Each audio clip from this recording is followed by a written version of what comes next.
அனைவருக்கும் வணக்கம். இன்றைய கதை யமனை ஏமாற்ற.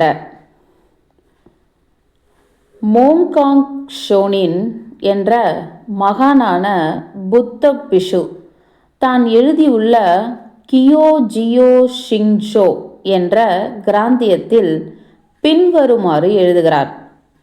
ஜனங்கள் வழிபடும் தெய்வங்களில் பல துர்தேவதைகள் ஆகும். அவோலிகிதன், தர்மம், பிஷுக்கள் என்ற முத்திரங்களையும் மதித்து வழிபடுவோர் இந்த துர்தேவதைகளை வணங்க மாட்டார்கள். இந்த தேவதைகளிடமிருந்து இஷ்ட சித்தி பெறுகிறவர்கள் முடிவில் தாம் பெற்ற வரத்தினாலேயே துன்பப்படுவார்கள். நிப்பான் ரீ இக்கி என்ற கிராந்தியத்தில் உள்ள கதை இதற்கு தகுந்த சான்று. யோஷி மகாராஜா ஆட்சியின் போது ஷனுகி பிராந்தியத்தில் யமாதா கோரி என்ற ஊரில் பூஷிகி நோஷின் என்ற ஒருவன் வாழ்ந்து வந்தான். அவனுக்கு ஒத்தைக்கொரு குழந்தைதான் உண்டு. அது பெண். அதன் பெயர் கினூமி. கினூமி நல்ல அழகான வனப்பும் உருவமும் ஒருங்கே அமைந்திருந்தன.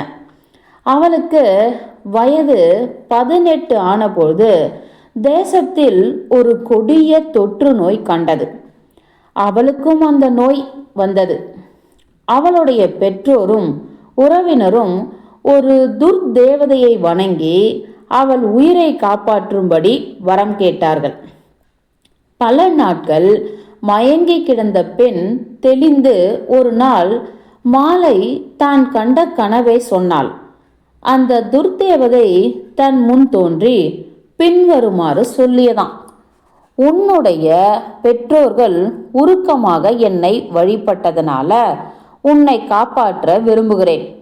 வேறு ஒருவருடைய உயிரை உனக்கு கொடுக்காமல் உன்னை என்னால் காப்பாற்ற முடியாது.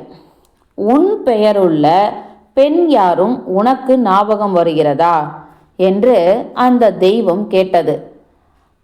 உத்தரிக்கோரியில் என் பெயர் கொண்ட ஒரு பெண் இருக்கிறாள் என்று எனக்கு தெரியும் என்று கினூமி சொன்னாள். அவளை எனக்கு காட்டு என தேவதை என்னை தொட்டது. அதன் ஸ்பரிசம் பட்டதும் நானும் உடன் எழுந்தேன். மறுகணத்தில் உத்தரிக்கோரி கினூமி வீட்டில் நின்றோம். அதோ அந்த பெண்தான் என்று யமதா கோரி கினூமி சொன்னாள். தேவதை சிகப்பு பையிலிருந்து உரி மாதிரி ஏதோ ஒரு இரும்பு ஆயுதத்தை எடுத்தது. உத்தரிக்கோரி கினூமியின் வீட்டுக்குள் புகுந்து அவள் நெற்றியில் அதை சொருகியது. அலறிக்கொண்டு உத்தரிக்கோரி கினூமி தரையில் சாய்ந்தாள். யமதா கோரி கினிமி விழித்து இந்த கனவை தனது பெற்றோரிடம் சொன்னாள். இதை சொன்ன பிற்பாடு அவள் மறுபடியும் மயங்கிவிட்டாள். 3 தினங்கள் உலகம் பிரக்னையே இல்லாமல் கிடந்தாள். உயிர் போய்விடுமோ என்று பெற்றோர் தவித்தனர். ஆனால் மறுபடி அவள் கண்ணை வெடித்தாள். உடனே பாயிலிருந்து எழுந்தாள். சுற்றுமுற்றும் வெறித்து பார்த்துவிட்டு, இது என் வீடு இல்லையே, இது என் பெற்றோர் இல்லையே என்று கத்திக்கொண்டு வெளியே ஓடினாள். விபரீதமாக ஏதோ நிகழ்ந்துவிட்டது. உத்தரிக்கோரி கினூமி தேவதையிடம் குத்தப்பட்டு மாண்டு போனாள். அவளுடைய பெற்றோர்கள் ரொம்பவும் வருந்தினார்கள். பௌத்த மடாலய பிஷுக்கள் அவளுக்கு பிரார்த்தனை நடத்தினார்கள். கிராமத்துக்கு வெளியே அவளது சடலத்தை எடுத்து சென்று எரித்து விட்டார்கள். பிறகு அவளது ஆவி மீட்டோவுக்கு சென்றது. அதை எம்மதவோ என்ற யமதர்மராஜன் சன்னதியில் கொண்டு போய் நிறுத்தினார்கள். யமன் அவளை ஏறிட்டு பார்த்தவுடன், இது உத்தரிக்கோரி கினூமி அல்லவா? அவளை ஏன் இவ்வளவு சீக்கிரத்தில் அழைத்து வந்தீர்கள்?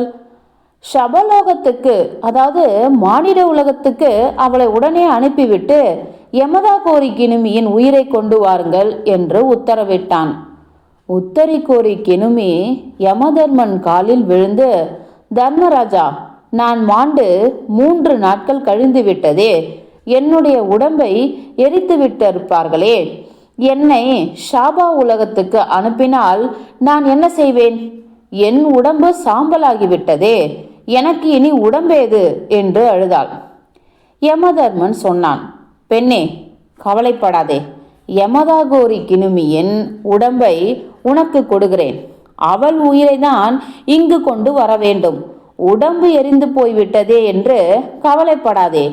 யமதாகோரியின் உடம்பும் உனக்கு பிடித்திருக்கும் என்றான். அவன் பேசி முடியும் முன் யமதாகோரி கினுமியின் உடலில் உத்தரியின் ஆவி புகுந்தது. நோயற்ற பெண் எழுந்து ஓடுவதை கண்ட யமதாகோரி பெற்றோர்கள் முதலில் அவளுக்கு புத்தி கலங்கிவிட்டது என்று நினைத்தார்கள். எங்கே ஓடுகிறாய்? ஓடாதே, ஓடாதே என்று தொடர்ந்தார்கள். சிறுமியோ நிற்காமல் நிலைக்காமல் உத்தரைகோரி உள்ள மாண்டு போன கினுமியின் வீட்டுக்கு ஓடி வந்தாள். பெற்றோர்களை கண்டதும் வணங்கி மறுபடியும் வீட்டுக்குள் நுழைவது என்றால் எவ்வளவு சுகமாக இருக்கிறது. நீங்கள் சுகமா என்று கேட்டாள். பெற்றோருக்கு அவளை அடையாளம் தெரியவில்லை. அவளுக்கு பைத்தியமோ என்று நினைத்தார்கள். நீ எங்கே இருந்து வருகிறாய் பெண்ணே என்று தாயார் உருக்கமாக கேட்டாள். நான் மீட்டோவிலிருந்து வருகிறேன். நான் உங்களுடைய குழந்தைதான், ஆனால் உடம்புதான் வேறு என்றாள் கினுமி. பிறகு நடந்ததையெல்லாம் பெற்றோருக்கு சொன்னாள். முதியவர்கள் ஆச்சரியப்பட்டார்கள். நம்புவதா கூடாதா என்று தயங்கினார்கள். அந்த சமயத்தில் யமதாகோரி பெற்றோர்கள் குழந்தையை தொடர்ந்து உள்ளே நுழைந்தார்கள். இரண்டு குடும்பமும் பரஸ்பரம் கலந்து பேசி பெண்ணை நன்றாக விசாரித்து பார்த்தார்கள். வார்த்தைகளை நம்பத்தான் வேண்டியிருந்தது. யமதாகோரி கினுமியின் தாயார் தன் மகள் கண்ட கனவை விவரித்துவிட்டு, பெண்ணின் உயிர் எங்கள் மகளின் உயிர் என்று நாங்கள் நம்புகிறோம். ஆனால் உடம்பு எங்கள் குழந்தையின் உடம்பு என்பதை நீங்கள் நினைவில் வைக்க வேண்டும். ஆகையால் இந்த இரண்டு குடும்பங்களுக்கும் இந்த குழந்தையில் பங்கு உண்டு.